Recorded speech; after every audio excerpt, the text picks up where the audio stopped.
Wow, I'm all pumped up. What is that about, Sham? Don't pretend. Yeah, you're No, a but I good love it. pretender. I know, no, but I love it. I love it. What Okay, is? hi Yeah, tell us. and good evening, Mr. Good Menon. evening. Good evening, Sham. Yeah. Just tell us about that beautiful music. Did you choose the music again? No, I didn't. This time Okay. I did not have a hand in it. Totally not my fault. Okay. Okay. Okay. Not my But it's our inaugural Leadership in Flow Learning Leaders Yes. Learning Festival, right? 10th of August Yes. in KL. Yeah. Okay, Wow, so beautiful. we all know, let me just make a very quick overview. This show, as our guests would know, our fans would know, is called Leadership in Flow Asia, right? And we've been doing it since February 2022, every week without fail. We just took a small break in December last year, and then we're back in full force. And we decided this year, Muller, spurred by Muller, and of course, inaugurally done in KL, that we're going to make the live show the virtual live show a in-person live show. And so Nice. what that video is about is our inaugural leadership learning festival, and the theme is strive for growth, right? And that's going on in KL on the 10th of August from 8:30 to 10:30 a.m. Sorry, not 10:30, sorry, 8:30 to 1:30 p.m. And we've got a good morning lined up, and I'm going to be very, very excited to see who we're going to meet there personally. Late in a short bit, as I hand it over to you, I'm going to put down the registration link Sure. in the comments box, so that whoever's in KL at that point in time, whether you're from Singapore, whether you're from Indonesia, whether you're from Anyway, any part of Asia, because it is about leadership in Flow Asia, come join us. It'd be wonderful to see you there in person, right? Yeah. So that's what that new video is for.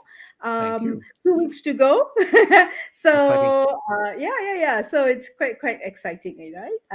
Yeah, there we go. So Okay. yep, we are back on track for today's this week's show. We have the title of Comfort with Chaos. That's Comfort. going to be chaos, and that's going to be interesting because we have a very interesting individual, right? All our guests are interesting. They're all interesting Yeah. for different reasons, right? So tell us a little bit about who Kelly. we're meeting today. Yeah. Today we are meeting Kelly. Ladies and gentlemen, good afternoon, good evening, wherever you are, good morning, right? Today we're going to be meeting Kelly, right? So what happened was a couple of weeks back, we had a guest, Kenneth, right? So after he came on and he went up on LinkedIn and all, Kelly reached out to me and said, hey, are you that same Ashok, the one we used to have hair before?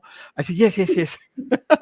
Then we met up and all, and we had a quick conversation. And as I was listening to her story, I said, hey, Kelly, I think you have a lot to share in our show, you know? So she wasn't like, no, no, no, I cannot. So I had to pull her hair and, kicking and storming and all that. Just brought her in and she said, okay. And it's going to be fun. Now, Kelly has got 20 over years of experience within the logistics supply chain Mm, sector, right? mm, And she always says the first 10 was, wow, it was really grinding. It was difficult because it was so male dominated and she had to find her standing, but the okay. next 10 years has been more interesting, but still highly operationally chaotic.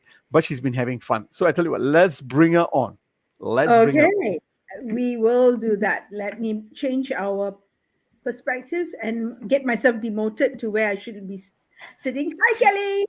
Hello, Hello, Kelly. everyone. Good morning, good afternoon, good Good evening, evening, whichever wherever way you you are in the remember world. today. Yes. Yep, Okay. yep. So before I shoot out the first question, okay. So this is coordinated, ladies and gentlemen. This week, Barbie is being released. So we kind of got like pink and off pink colors.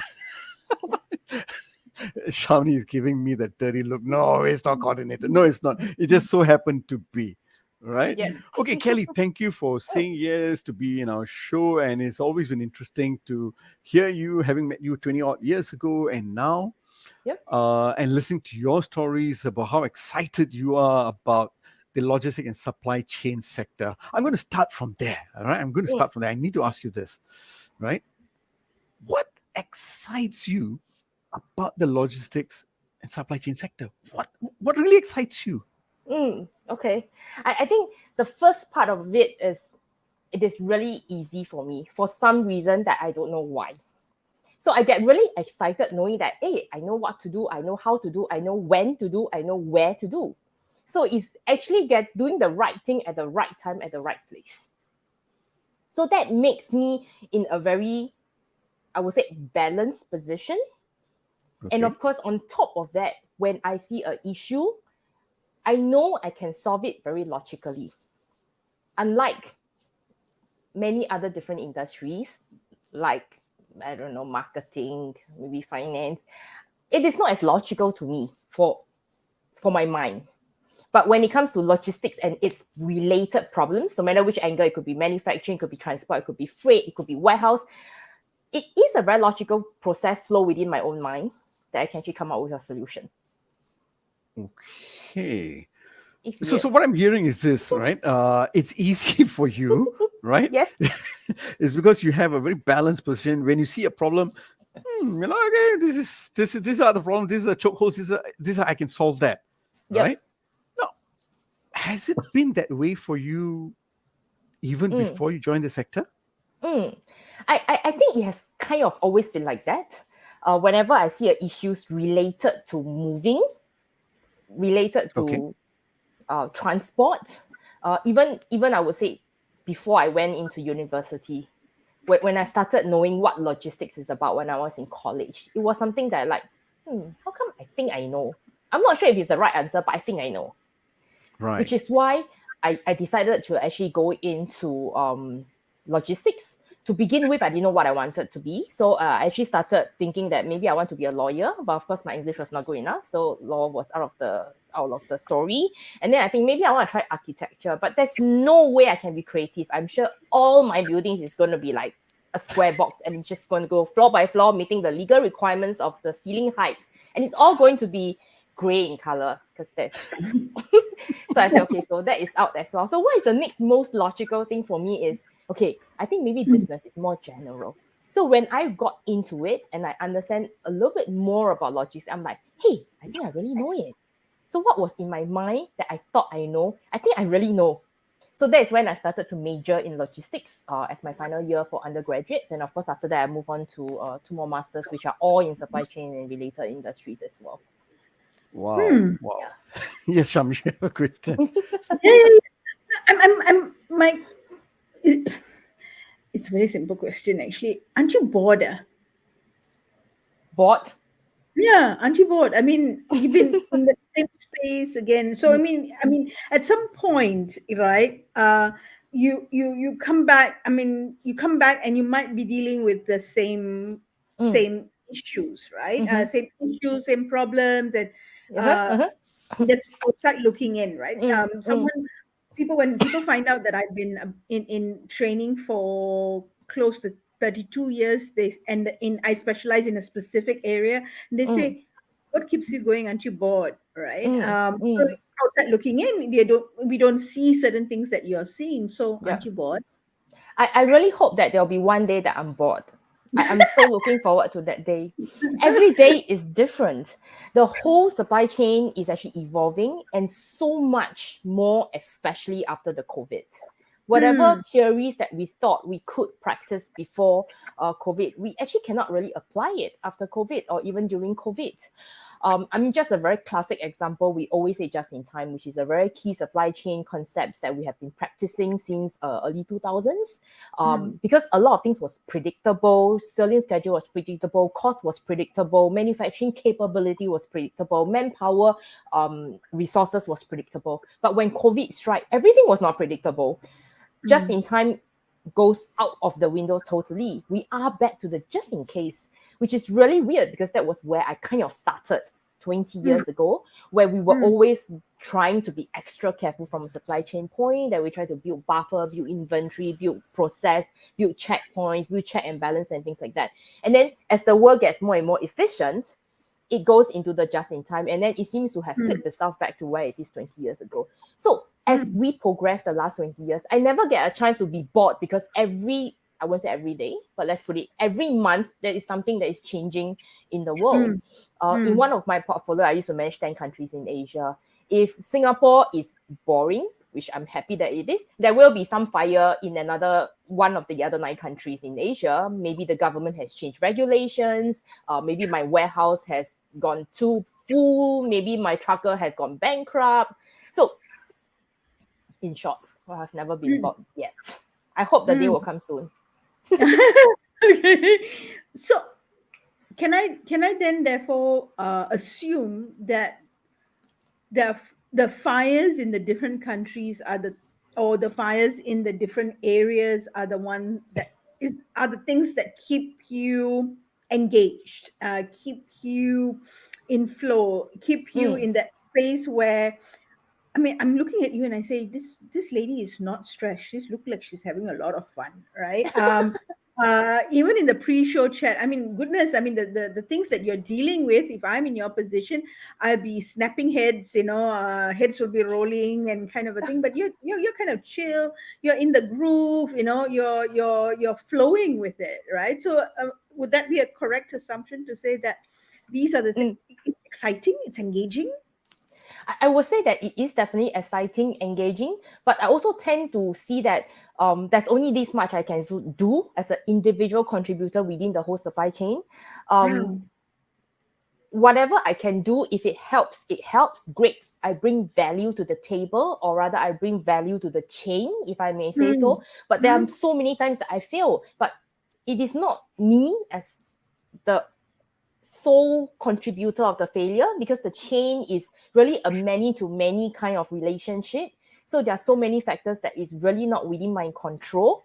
So it is really about controlling whatever that I can, and while saying too bad to whatever that I cannot. Yeah.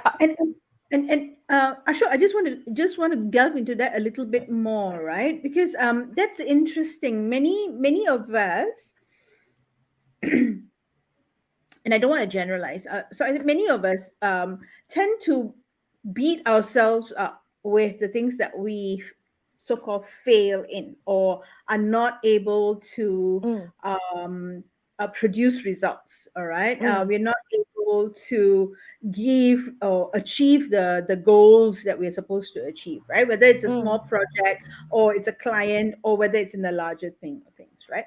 You have somehow come to terms with it. You have come to terms with it, and it sits very comfortably in your system. All right. I think it's important to know that journey. It's important to know how it has evolved for you. Were you always like that, or weren't you? Something happened around. Tell us that journey. Share a little bit. I think that's going to be very useful for some of us out there. I would say that I was never like that. I think just now Ashok briefly mentioned the first 10 years of my career was really difficult for many reasons. I mean, not just the fact that I'm in the male-dominated industry. That was, in fact, just one of the many factors. But a lot of times, being kind of like a perfectionist, or maybe I would say somebody that actually goes through the Singapore mainstream education, we pride ourselves to be able to achieve the next step. So the first 10 years, whenever I have a setback, it was really difficult. There are times that I will hide in my office. I refuse to go out. Because there are times that I end up crying in maybe toilets and wherever that people don't see me. It is really difficult. I'm not saying that it is any better today, but I think I have come to again a little bit more balanced position to say that beating myself up does not help, but how can I do better the next time?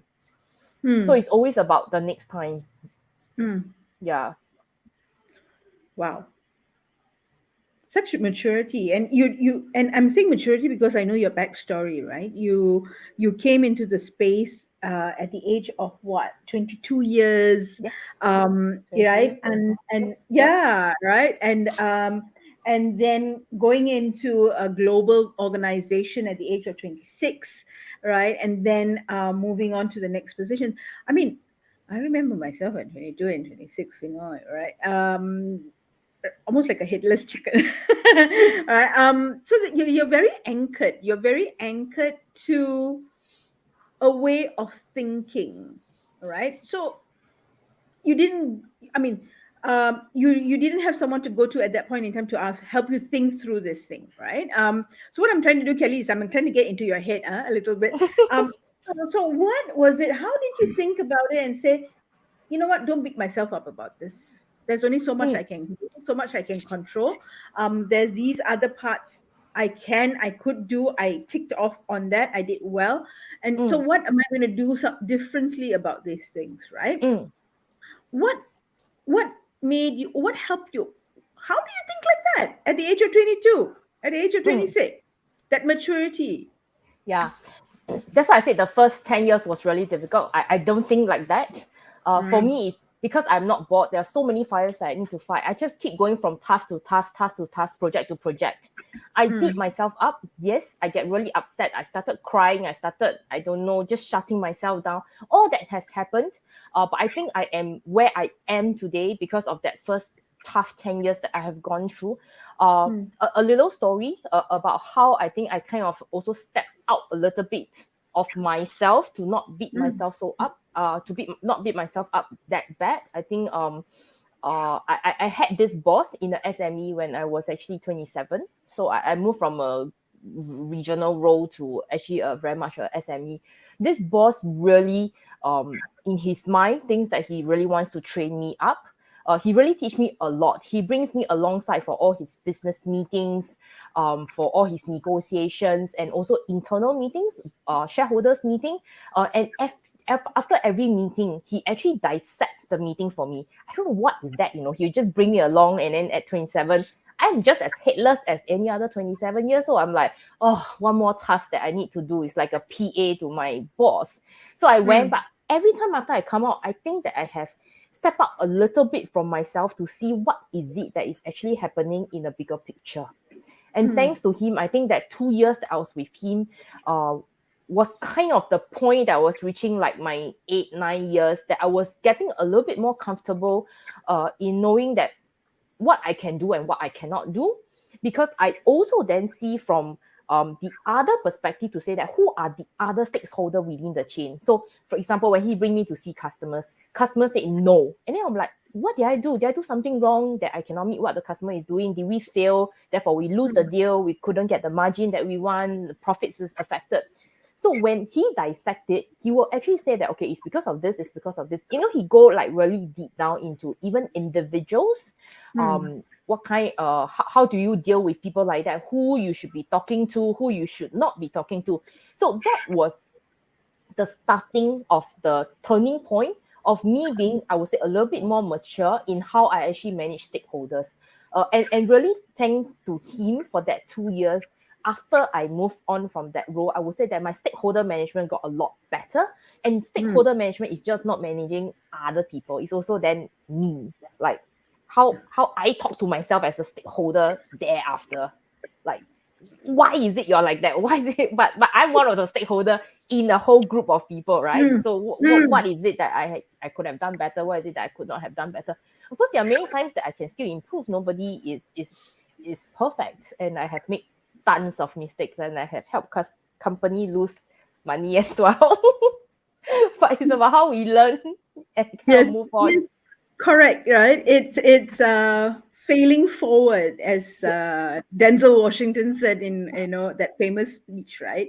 yeah, You need to fail in order to move forward, right? mm, As opposed to protecting yourself from failure and not moving forward all the time. yeah, Right. Oh, wow. Yeah. And I love that idea that I'm also a stakeholder in Mm. any situation, right? And that's an insight that most people don't see. It's always stakeholder management is all the other people, internal, external, and it's not looking at me and the role that I play in that whole dynamics, right? In that whole system.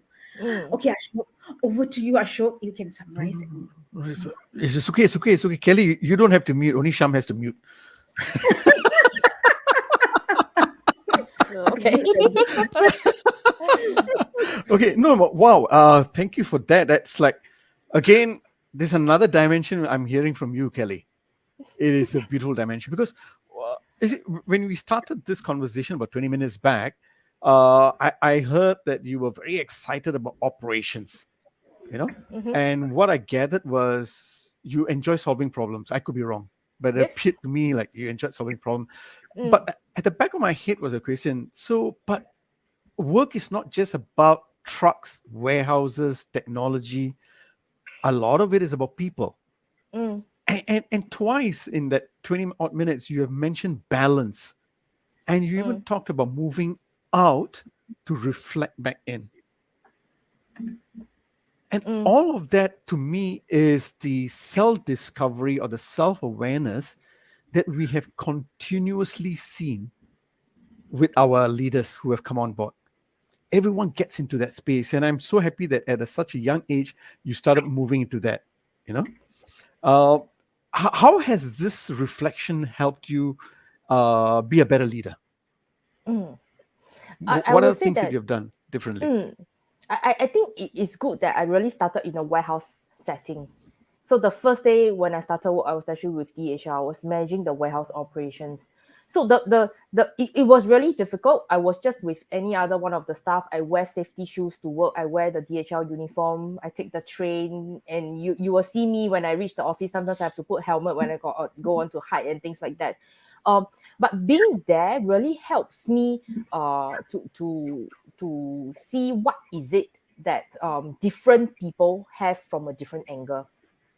So I would say that it started from knowing what is on the ground, Hmm. and then as I move on a little bit, knowing what is around me, and then when I started to have many different bosses along the year, is to see what bosses are looking at.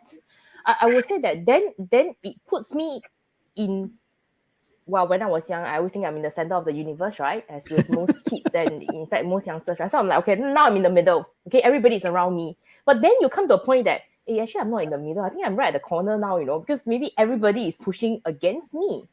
So then when I go for meetings like that, which again is back to the founder, my ex-boss that was helping me, right? To say that, hey, but actually it's not you, right? Yes, everybody is pushing you into a corner, but why is that so? Is there something you could do? Is it the wrong person that you're talking to? Is it the wrong decision that you're making? Or maybe they were really trying to push you to the corner to get what they want. Are you going to give in or are you going to push back?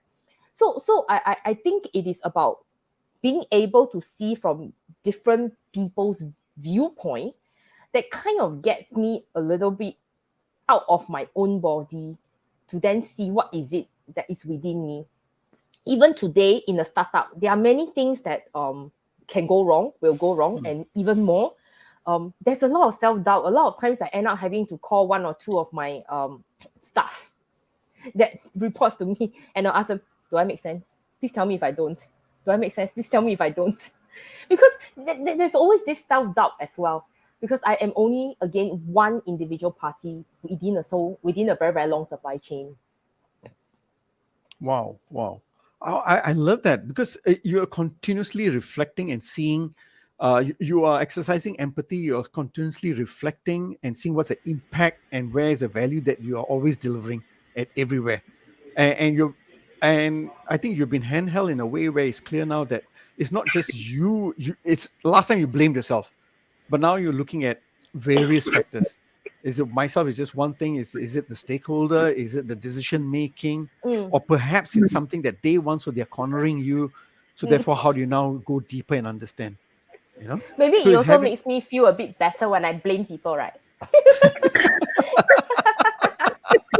So sometimes I'm like, okay, I think it's your fault. I am just I'm just the girl next door, and I do that a lot of times. When I think that I have tried my best, I'll say that no, it's the customer's fault. customer is not necessarily always right, isn't it? They think they're always right, but I will treat as if they're always right. But behind their back, I will always be complaining about them. Okay, tell me something. Tell me something. Okay, so you mentioned about the first 10 years, and I want to go back to that first 10 years and all that. Okay, so Mm, not being a sexist, but yes, when I walk into warehouses and logistics firms and all that, I yes, cannot but help seeing that it is yes. quite male dominated. Even until today. And I would say older male dominated. Yes. Yeah, I eat more salt kind of older domination. Yes. And I'm sure at that point of time, they must have turned around and told you, "Hey, you know what? I can be old as your father. I've Yes. been here long enough." So on and so you would have heard all of that. Yes. But I think you would have had to drive results to be able Mm, to gain their trust. So mm, what did you need to do mm, to drive those results to gain trust? mm. So I come from two angles, right? And in fact, even going to a startup now is actually the other direction. Now, most of the people that reports to me now are all way younger. So in the past, it's most people who report to me are way older. So it comes both directions now. So you're Now, really in the now that middle I have, again. Huh? yeah, now I'm in the, so now that I have aged, my whole team, I'm the oldest. But when I started leading people in my whole team, I'm the youngest. So I Mm. would say that I don't have many tools up my sleeve. I always come from two different angles. Number one is more being objective. So in my training, we believe a lot in data.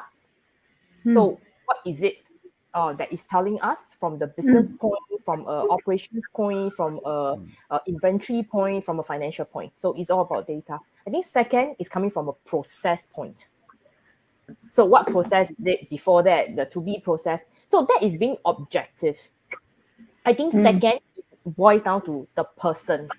I think a lot of times people are in general a little bit more resistant to change. I think we like being in a balanced position. We like life to be a little bit more boring. In most of the positions that I end up going in is about changes, is about making things better tomorrow as compared to today. So definitely they are being kind of rocked off their boat a little Mm. bit. Some of them may Mm. fall off and therefore they're gone. Some may have a little bit of a motion sickness and therefore they don't like it. So it's about, again, going back to their shoes to try to explain to them, and it's a lot of repetition, a lot of nagging, to try to explain to them what is it that I'm doing. It's not to make their life difficult. Why would I make their life difficult? Because if I make their life difficult, my life is difficult too. So if Mm. I can actually get past this point for them to see that what I am trying to do is to make life for us better as a whole, or to make the company better as a whole, then I don't even need to use the first method, which is using process and data. Mm. So there are some that actually sees when I explain to them, and then they take the next few tasks that I put forth to evaluate. They very quickly kind of come on board my side because they know that I'm trying my best. It may be wrong, but I'm trying my best. So, Wow. so it's either one of these two, right? Either you just go the objective way, no, this is data, this is the process, this is Mm. what you do, or you try to do the little bit of a soft approach. I'm here to help you. Let's do it as a team. I'm not trying to make your life difficult. If your life is difficult, I will be difficult too. Yeah, Mm. I would say that even today, I still kind of do it this way. If you Mm. put it very general, one is the very hard method, which is no feelings, just numbers and process. One is a more soft one. Yes, come on, give you a little pat on your back. It is Yeah. very, very interesting, Kelly, because you see, continuously I'm hearing balance, balance, balance from you. And this is also a very balanced approach, right? Where yes, you need to have your data, your objective processes to be available, to be presented, right? Mm. But again, you also need to understand the people, what drives them, what inspires them. And Mm, most importantly, what I'm hearing is you craft messages to really show them what is in it for them, how they mm, will benefit, how their life will be easier.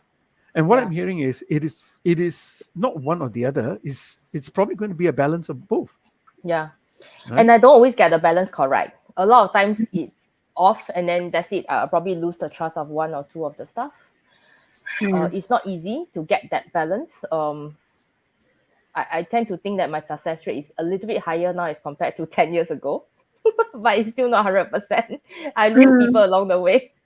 Yep. Yeah, but then that's work in progress, isn't it? Because as Yeah. long but you have a plan now. You have okay. I've Yep. got the objective and the people way of approaching things, and you keep experimenting and doing it. Is it? Yep. Because for some people they want only hard data, right? For Correct. some Mm. people it's they want the how will I benefit, you know? Mm. Mm. Yep. And you keep experimenting and learning in that process. Wow! Thank you. Wow. I also Come. hear another thing that we've been hearing quite consistently this this month, right? So Kelly, this month our theme is on resolute leaders, as in perseverance. Yeah. Mm, Um, Resilience, that's one of the elements of resilience. And a theme that you said, the guest we had last week, Dr. Sean Ridley, also implied and talked about it. And the guest the week before, which is Viju Chakrapani, he also talked about the same thing. So you talked about balance. This same thing that I'm referring to is communication. You said repeat, say it in different ways, it's almost, the concept of over communicating. It's yep. like, I'm going to do it in so many ways that on one hand, there's no chance for you to say I didn't say, yeah, okay. Right. Or I don't know whether I'm going to, for you I might have to go through down this route, but for Ashok I might go down this route. And Mm, I mean, both all routes end up in the same way, but I need to say it in different ways because mm, different people need different things, kind mm, of a, right. So that's a very interesting theme that's coming across this month, that mm. with the guests that we have. I So think if I yeah. may add a point, I think it also depends on who I'm communicating with, right? So Hmm. when I talk about this change management in the early part of my career, or even now in the startup, is you may Hmm. not be working with people who are very experienced, who are managerial. You could be working with maybe the blue collar workers. You could be working with people that's in a warehouse. The over communications, I would say, is essential, because they may not understand the first time that you say it in Hmm. a certain manner, but they will not tell you, I don't know what you're talking about. You're, Hmm. right. And then the Hmm. second time they may understand 20%. And the third time they may understand another 20%. And then the fourth time they'll understand maybe another 40%. And then you get your 80%. And you're like, okay, I think Hmm. maybe what she said makes a little bit of sense now. Hmm. Yeah. Hmm. Hmm. And yeah, sometimes for if you're quick to get it, or you understand it as a leader and you see the dots connecting, you may miss the fact that others may not catch up with you so quickly, or may not see it so clearly and so obviously the first time around. Yeah. Yeah. Yeah. I know, I do that. I Sean, before you ask the next question, I just want to say Sure. like you. I'm hearing the importance about communication, right? From Viju right up to Kelly, right? We are Mm, continuously hearing about communicate, and keep communicating. And what I'm mm, hearing now is I know we talk about over communication, right? Uh, what came to my mind is I think it's really about consistent and continuous communication. mm, Mm, mm, You know, yeah, yeah. consistent and continuous. I think that's a very important thing, not only in driving results, whether it's in change management, in anything that we do. I think it's about consistent and Yep. continuous communication. You know, Mm, so mm, people really understand where you're coming from. Because I think people on the ground, they are always looking up to the leader to see if you walk the talk, yep. right? Yep. yep. Yep. Yeah, Sorry. I think you nailed something there, Ashok. Because as you're talking, I think one of the things that I think about is that only when you communicate will they know where you're coming from, right. Yes. Mm, And you remove the bias, you remove the misconceptions, you remove any, yeah, different thoughts that they may have had about whatever it is, either you or the situation and things like that, right. And that's a side benefit, or maybe not a side benefit, but a benefit of communication that I think sometimes we overlook, Absolutely. when as leaders, right? Yeah. Or as individual contributors, we sometimes overlook the fact of that mm, communication. Yeah. I Yes. want to Yes. go back to your SME mentor, mm, right? mm, So I think I want to take this discussion in this question into two prongs, right? mm, One is, if you were to summarize your experience with that mentor, um, how has your that experience helped you become a better leader and a practitioner in the field that you have chosen for yourself, right? mm-hmm. supply chain or logistics, right? Mm. And the second question is, how now are you transferring that to those that you lead? Yeah. Okay. So I think first of all, how he has made me a better leader. I think before I was with him, I was not really like a leader. Yes, I have got like 100 people reporting to me, but I kind of use very much the first method, which is the process and data method, to say that I'm the operations manager. This is what I need to do. This is the number of orders you need to pick. This is the number of trips you need to do. So it is very much like the hard approach. There was no such thing as balance at that point in time. I was 26, 27 at that point when I was driving efficiency in a warehouse setting for 3PL.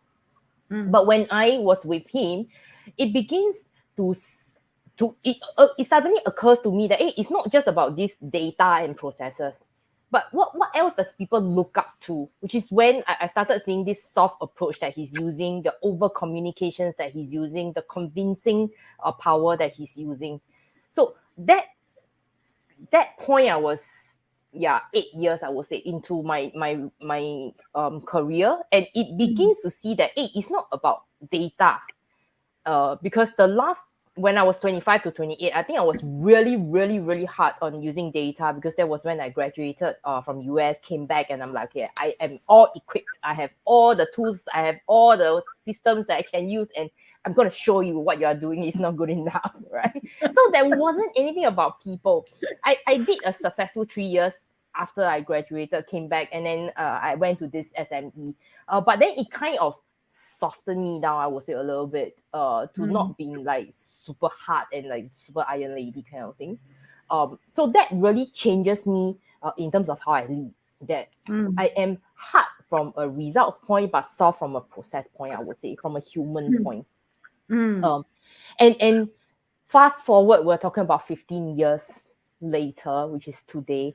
I am, which is maybe one of the only reasons why I agreed to Ashok that I will speak today. I hope that whatever that I have learned, I can actually pass it on to somebody, because this mentor has really accelerated my learning, my career, and me as a person. And I hope that I can do that to the next generation. So in 2 of the companies that I have left, that I have progressed to other companies, I'm very happy to actually say that the person that actually take over me is actually a staff that is from my team at that point in time. I may not have trained them in a wow manner that this mentor has done, but at least I have trained them good enough to be able to do what I am doing in that company. I would say that to me, that is at least a little success that I can celebrate. Yeah. I think it's more than a little success.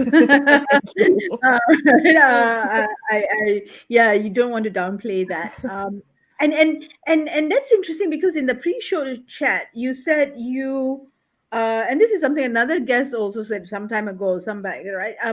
You prepare yourself to become redundant, right? So Yes. almost like redundant in that organization. Then you know it's time for you to move on. Did I get Yes. it right? Did I miss Yes. something? Can you tell us a little bit more about that?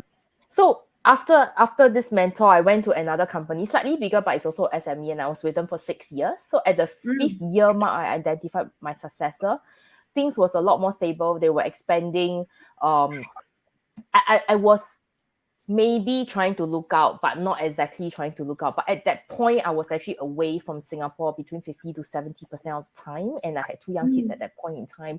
I identified a successor whose kids are like much bigger. She is 15 years my senior, comes with a lot of operational experience, but kind of lacked, again, the little bit of a soft approach, the people management portion of it. So I actually took her traveling with me to the 10 countries that I was managing, show her exactly what I do, who are the key stakeholders in the respective countries, who are the staff that's important, who are the staff that's always trying to, maybe challenge the authority a little bit, but yet, they can get the jobs done if you need to, what kind of convincing you need. So I tried to do a little bit of what the mentor did to me, to her. at the 6 years, so exactly 6 years, so 1 year later, I happened to have the chance to move on to another much bigger MNC, and it was to lead the Singapore business, and I didn't have to travel. So I actually took the opportunity, handed over the role to her when I left. Mm. Yeah. And that's an interesting way of thinking of succession planning, right? Mm, And wouldn't you like, didn't you feel threatened mm. or Okay. that you're replaceable, Mm, you're in such a high position. It's there is there's the motivation is about growth, right? It's your mm, growth, and having someone, we hear a lot of companies or organizations not struggling, but one of the challenges that they have is that their succession, their pipeline, their leadership pipeline gets clogged up. And mm, one of the reasons it gets clogged up is because um, you're not grooming mm, someone to you know take over from you, and then you can move on to other things. And usually it's okay, because when you say move on to other things, it's usually move on to other things in the organization. That means you just go mm, higher, right? mm. When you happen to be a very senior person, or the person, the Yeah. lead, the CEO, the head honcho in the organization, when someone is coming to remove you, then where you go, it's Mm, like, all right. yeah. So it can be troubling, it can be worrying, it can be, but you have a way of thinking about it that's different. What makes Mm. you comfortable with that? Actually, I think I'm a very lazy person by nature. So if today I start teaching her, say 5% of my job, then I only need to work 95% of the time. And if I can teach her Ah, 50% of my job, then I'm kind of only doing 50% of the job. okay. I would say that, in fact, in that SME, the one that I left after 6 years, there was really no other position because I was already reporting to the founder and the Mm, owner. And I would mm, definitely never be able to take over his role, sorry, because I'm not finance trained, and I'm not going to take over marketing and IT, and it is the whole company as a setup. But I was effectively like the immediate that's reporting to him. So you're right. There is nowhere else to go except mm, outside, right? So I tend to think that I'm lucky because I am specialized in my field. mm, I should technically be able to find a job should I want to move on. But unless I am, so at that point, I did not really say that, okay, please make me redundant. I will train her and then I will go. It was not like yeah, that, right? So it was yep, more of, okay, I see that she's lacking a little bit in this, so I will train her in this. So that's maybe 3% of what I know. And then it just kind of progressed until such a time where she's ready, I'm ready. It's kind of a win-win situation, which is mm, why I did not get that opportunity in all my career, because there are some of it that maybe they're not ready, but I'm ready to move. So mm, I moved mm, on. So it is yep, also a bit of a timing, I would say. Um, yep, to answer the question about threaten, I don't, because mm, I'm mm, lucky to say that I believe Singapore being a supply chain hub, a logistics hub that EDB has been so proud of. I think there is a position for me somewhere in Singapore for me. mm. I think you're being very demure. What you have, excuse me, what you have described is the essence of this show, right? The essence, and Ashok brought this up at the end of the year when we were looking at. He asked this very important question. He said, "Sham, Malar, what is this show about?" And we grappled with it for a while, and he came up and said there are three pillars in this, and you've just described those three pillars, right? You have grown yourself. For you personally, whatever I that think she's form okay. is, personal growth is important because in whatever form that is to you, right? And Mm, it means different things to you at different points in your career, in your growth, right? And because you're confident with that, your leadership growth is a natural progression. it's almost like a cause effect, right? You're very comfortable in that leadership role, and you're very comfortable preparing others to move into that role or take over from you, because you're very, very confident that you'll be able to move on, right? You're very, very confident you'll be able to move on, and to get the business results. You've proven the business results, right? And I like the fact that you said you're lazy, right? And so openly on a platform like this, because nobody would have the self confidence and the self esteem. Very rare, not nobody. Very rare would somebody be able to say something like that. Right out to. I mean, our show. I got to know you. This is the second time that we're meeting. Mm, And people are mm. listening on air, and you said that. So your self esteem and confidence is like really, really high. And I think it's because you've got clarity about what you want, Mm. and I think that's very important. I think that's a very important nugget that you have shared with us. When you're You very know, clear, yeah. in supply chain, we always talk about optimization, efficiency, right? And you Mm, can achieve that when you're lazy because you think that can I do one step less and get the same result? there you go, right? And you said something else in the pre-show chat. You said, "How many days can I take leave without answering my WhatsApp or email?" Right? Yes, And yeah, yes. and what's your? Can you share with us or share with our viewers what was your Mm. think? What's your thinking around that? Mm, mm. Yeah. So in order for me to see whether my team is ready, and this is really not about succession planning at all. Of course, Yep. it includes succession planning, but it's Mm, also how well I have been leading my team in general. So it mm, includes, like in my current role, I have got operations under me, I have got product, which is the software development under me, I have got HR under me. So it is different departments, right?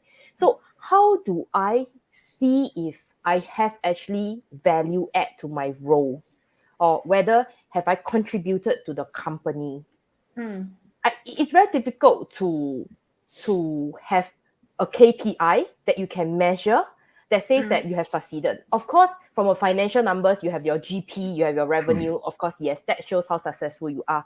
But mm, how about the rest, like the support team, right? HR, IT, finance. mm, They don't mm, really have a very specific KPI that determines mm. whether am I successful as a boss or not. So I Yep. came up with this own KPI of myself to see whether am I successful in leading the team. The first year, Mm, usually after 3 days, there will be some SOS, be it from a WhatsApp, email, phone call. They will be asking for help. They cannot make decision on certain things. After mm. second year, hopefully it goes for a week. After third year, hopefully I can clear my full 2 weeks without having to check email. Of course, I will come back to a mess because the email will be in thousands. But Yes. okay, we'll settle that after I come back from my 2 weeks leave. Yeah. Yeah. Okay. That's an interesting way of looking at your KPIs. So what was it again? Let me. Can you repeat that? First year would be no 3 days into Usually 3 days and then that's it. Something will happen. okay, someone Yeah. blows up. And All then right. second year, usually a week. Okay, all right. So first year you can go away for 3 days, Yeah. and then you'll expect for something happening on the fourth day. Yeah. Second year you can do it for 1 week, and the third year is 2 weeks. Yes. Okay, right. All right. Have you bettered that with any of your companies yet, or has that I, been a consistent KPI? I think it's consistent. So far, this is what I have been achieving. So with Mm. my current company, I try to leave for 4 days. So the last day I was working when I was in Maldives, just last month. There you go. There you go. Over to Nice, you. nice. Sure. No, I like that because it tells me you make it sound so fun and simple, right? Because you say you want to be lazy. How can I cut one more step and still meet the same result? But there's a lot of thinking behind, very deep level thinking behind that. Because what you're essentially saying is, how do I help my people make decisions, be comfortable with making decisions, and take ownership of those decisions and be comfortable with that? Mm. That's what I'm hearing. But you made it sound like a real fun thing, but thank you. Thank you again. I have to say thank you for saying yes to the show. Thank you for meeting up with me and writing up in LinkedIn. Thank you, because there's so many people who are benefiting from what you are sharing. Thank you I for the do have a invite. question which goes Yes. back and Mm. links back again to a lot of things you just mentioned. You talked about balance. You talked about you're being hard from a results point of view and soft from a person point of view. And I want to go back to what you said in the very beginning. You said today the market, if you look at it, it's we cannot focus on just in time anymore, right? Yeah. And we have to focus in just in case is what it was 20 odd years ago. But every other process, the thinking, the assumptions, everything is based on just in time. But now you have to move on to just in case. And I dare say things are a bit more chaotic. Yep. Especially from a COVID point of view, with all the business activities and the lockdowns and whatever we got. Now, you are comfortable with chaos. We heard that from the very beginning, right? You're comfortable with the unknown. But how do you now help your team be comfortable with the unknown? Because they now have to make the decisions. They now have to be accountable, and you want to give them that confidence. So what are the steps that you take, and what is your thinking behind giving them the confidence to be comfortable with the unknown? So I try to get my team, especially a new team that I'm managing today, to come up with their plan A, plan B, plan C, maybe sometimes plan D. Because when you are in a chaotic situation or a chaotic process, you don't know what is the next step. You may put in plan A, but halfway through your plan A, something will be stuck, for example, or something will not go the way that you planned. So then we will execute plan B. So I would say that my way of managing chaos is having multiple alternatives, which is also back to the current situation of just in case. Because in the past, maybe you used to have only one vendor that you are buying. It's very reliable. It has not failed you. It has got a good price, good quality, good delivery timing. But that is not the case at this point. So do you have alternative? Do you have your plan A, plan B, plan C? So I think that is where I really try to train my team in terms of facing situations in front of them, to solve chaos in front of them, is to have multiple alternatives. Focus on the outcome, but be mindful of the process. Focus on the outcome results and be mindful of the process. So you see, to get this outcome, there is maybe 4 or 5 different steps, and these 4 or 5 different ways. And this is what I mean by plan A, plan B, plan C, plan D. So if you are very focused on the outcome, but you are mindful of the process that you can take, which means the steps that you can take, you will still meet the results, but you have 4 different ways that you can meet the result should you have unforeseen circumstances in the middle. I'm not sure if I ever make sense. No. It does. Because so what I'm hearing is this: how do you give confidence to your people? Number one is you are asking them, you're pushing them to think about 3 to 4 different alternatives. So what I'm hearing from there is, number one is they are doing the thinking, and therefore you as a leader can guide their thinking. Yeah. With your questions that you throw in, and throw in different scenarios and all of that. So that's wonderful, At the same point in time, what I'm hearing is you asking them to focus on the outcome. That means very clear, this is the business results that we want. But be mindful of the process, because there are different ways of getting there. Yeah. So I'm assuming some ways could be a safety issue, could be an integrity issue, and so therefore, what do you need to be mindful of? Yep. So what would be important factors to be mindful of then for you? I would say that legality is not something, is not an alternative. If you are against, if you are no, that's not. So when I say mindful of the process, usually it means the cost incurred to be able to reach the goal. Cost. Yes, usually it's cost or lead time or resources. Let's say human resources, because being in a tech company is also the number of programmers that I need to be able to write this source code that I need to be able to deliver this feature that I need for this particular customer. So it could be a resource point of view, it could be a lead time point of view, or it could be just in general cost point of view. Usually these are the 3 areas I'm talking about. Safety is never compromised. Legality is never compromised. Yeah. Nice, nice. So But to so be it fair, becomes clear. sometimes maybe they can only come up with one plan. So that's Fair enough. where I will have to Mm. come in to say that, how about this? How about this? How about this? Okay, think about these three. And then go into the next detail on how, if you're going to use these three different plans, what would you do operationally to execute? Yeah. Mm. Yeah, See, and I see, think that's where I value. no, no, it's beautiful because what you've just provided is a framework, right, for leaders to follow. Also, in any situation, is how they can take it. Because number one is the principle here is number one, right? Get your people to think about the possibilities because it's good for them to think because they can ask you questions, you can have the whole conversations with them, and that becomes your coaching mentoring. I love that, you know. And the other thing is you put important parameters. You have said you care. There's no compromise to safety, legality. That's it. Let's go, right? But I want you to look at these three other areas. One is your cost, the lead time, and the resources. Mm, And let's look at what is the optimization efficiency yeah, yeah. in that process. But yeah, so you've given a very clear framework, Mm. right, for people to make that decision. So therefore you become a bit more comfortable Sure, in it's this very chaotic. interesting how you say that by me doing that is coaching and mentoring, right? But to me, Yes. again, because I'm lazy, so I don't want to think of the solution for them. So if they can think of the solution and execute it, I don't have to be in the middle of this small little chaos. I can manage other bigger chaos.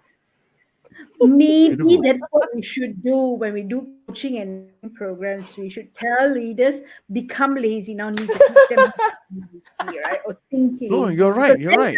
then the natural next step is that if I'm lazy, I don't want to do this, and I want to cut my job work with 5%. Yeah, beautiful. I like that. Mm, Be lazy. Think of how to cut one more step and yet meet the same results yep, efficiently, where the people yep, are happy. Phew. yep. Yeah. Over to you, Sham. I know we've got 2 more minutes. We're going to wrap it Mm. up, right? Yeah. You've got And I firefly questions for her, is it? not Firefly. Firefly is the airlines. I want what? Airline. Okay. Barbie. I don't know. Okay. Yeah. Ashok is in a weird space today. Okay. He's in a very weird Barbie space today. Okay. I am going to ask you the last question, which will, I think, nicely wrap up Mm. the hour that you have spent to us with us. And like Ashok said, thank you very much for giving us your wisdom and your time. Yeah, because like you said, you save time, but we took that 2 hours from you already. This is the preparation that. But it's been Mm. brilliant, and I would like to know how your philosophy or the way you think about work, how Mm. has does it translate into your personal life, Mm. or is it like totally two different worlds? Unfortunately, I don't think that leads very well into my Mm, personal life. mm, Unfortunately, because mm. I actually run my home like a warehouse. So everything in my home is color coordinated, first in, first out. Every item must have a location. So they must have a home. It's just like a warehouse. That's a Mm. location for the things. And I run the kids' schedule as if they are my transport operations. So they don't like it because it is maybe a little bit too military as compared to how they like it. And I think I am very eager and probably too eager to train my two kids to be mini Kellys. So they are Ah, always very mindful of me to say that I'm not Kelly. Stop telling me what you would do. Unfortunately, my two kids are very different from me. They are not supply chain kind of mindset person. there we go. I think it's a generational thing, perhaps, and perhaps it's also the dynamics of mom and dad and Yes. versus or parents versus children. Yep. Yeah, and yeah, and they have a different way of thinking of things, but Yeah. there's also a lot of crossovers that you put because it works for you in a certain way, and perhaps this is another opportunity for us to flex that coaching muscle, the coaching and Yeah. the mentoring muscle. I need to try the soft approach on them more. Yeah. Same thing, Yeah. the soft approach, the people approach, right? Yes. And yep. Unfortunately, or rather fortunately, as you may say, or they may say, my son, my son doesn't come to me for presentations coaching. He says, "Mom, You know what to do. Okay, I'm like, okay, but I got 32 Yeah. years. Ma, I know what to do. Leave me alone. Yeah. So there we go. Thank you for Thank you. sharing that with us, Thank you and so thank much for Thank you. you. having me. You're most No, welcome, thank you. and you've been a joy to host and chat with. You're so comfortable to work with, and you're so willing to share. So for that, and your openness and you're very down to earth, Kelly. As you said, you're very Thank you. authentic. Thank you. Thank Yes. you. Thank you once again for having No. me. You're No, most thank you, welcome. Kelly. Thank you. Thank you. Thank you. I've learned a lot. The listeners have learned a lot. Thank you Yeah. very much. All right. And we're going to Right. put you backstage Yeah. as we close the show. Yeah. Thank you. Okay. Wow. Okay. Whoa. There Yep. we go. No. Okay, so that's our last guest for the month of July, right? Yep. Kelly Yep. Tan, who's be talking about comfort with chaos. But we're still in the Mm. month of July, where we're still talking about resolute leaders. And next week we are going to be wrapping it up, summarizing with frameworks for the month, Yep. right? Yes, we will be doing that with the uh, Three guests. three guests that we had today, Hmm, this month. Sorry. this month. For me, it's such a pleasure talking to Kelly. It is. It Uh, is. really, really such a pleasure. So down to earth, so thoughtful. She's obviously put a lot of thought in terms of what she does and how she Hmm, does it, and very real. And I think that's yeah. that was very, very refreshing for us to have Yes. uh, this week, or Yes. this month, or for our Hmm. guest this month. Okay, so next week we Next see week you again. we'll see you Yep, again. same time, same place. And until then, have a good weekend, everyone, and a good next week. Yes. Um, and we'll be catching up with our recap of July on Resolute Leaders next week. So join Right. us. Join Thanks, us. everyone. Thank you very much, and enjoy Barbie.